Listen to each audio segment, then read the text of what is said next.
thanks for joining us on the Post Sunday app. We're glad you're here with us. It's another balmy day here in Washington. Yes.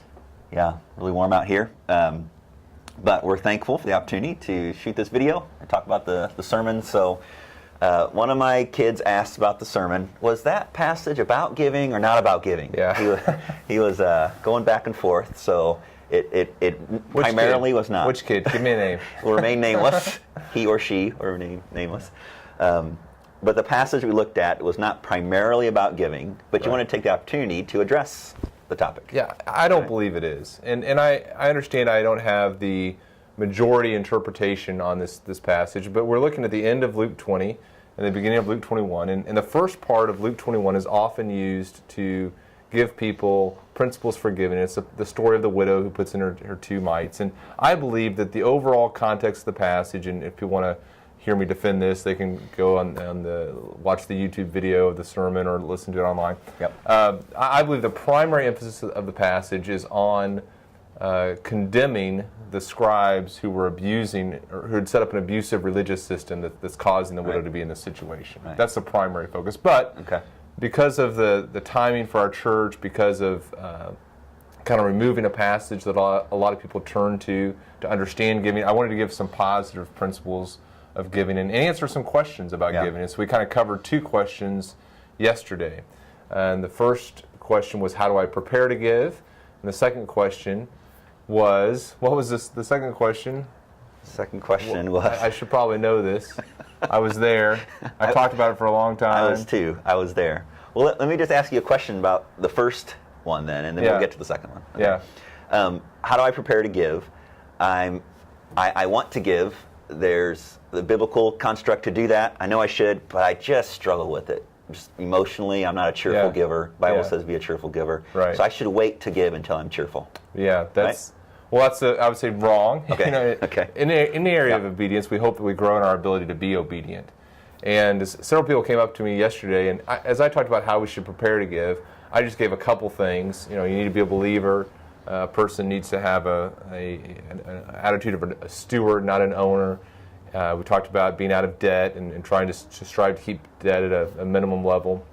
People came up to me and were telling me a lot of other good ways to prepare to give and things that they do. And one person talked about the example of a motivation to give. What's our motivation? And part of our motivation is the reward that awaits us in eternity. And so there's a lot of ways that I think we grow in our ability to give. The second question was, to whom do I give? Here it is, to whom, right. Okay, well, so I'll ask a question about that then.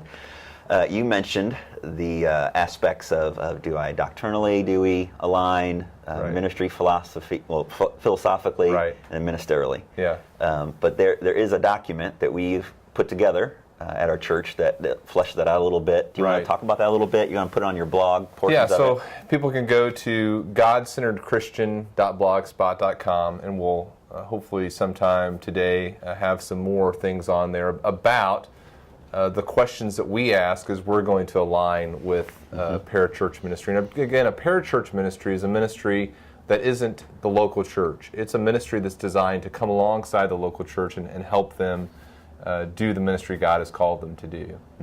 Okay. So some people asked some good questions about that. They asked about, could we give them a list of groups to give to? And I don't know about you, but as I was thinking yesterday afternoon about the groups I give to beyond Bethany Community Church, almost all of them, in fact, I'd say all of them that I give to regularly, are missionaries or groups that are already being supported by Bethany Community Church. And so I'm just kind of giving in addition to what Bethany is already giving. Yeah. So if you look at our budget, our missions budget, and say, well, who are the people that we're already supporting? Those are some organizations that have already been vetted at some level. Yeah. Okay, last question here for me.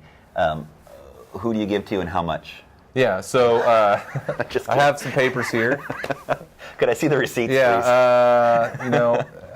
It's hard to read my handwriting. Yeah, well, we'll get to it later. Yeah, that's right. Maybe a later video. That's right. Anything else you want to address before we? This isn't exhaustive. We're not able to touch on every aspect of giving. Some people again came up yesterday with some great thoughts, like, are you going to touch on this? Are you going to touch on that? Especially when I was talking about groups to give to. Someone came up and was talking, well, what about giving to family members? What about giving to people who are impoverished? And there's just all those are really good.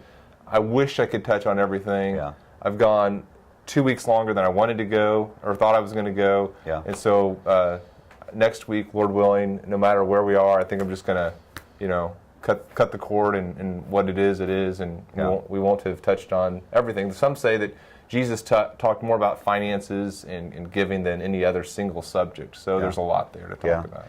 Well, if you mentioned the book by Randy Alcorn, Money, Possessions, and Eternity.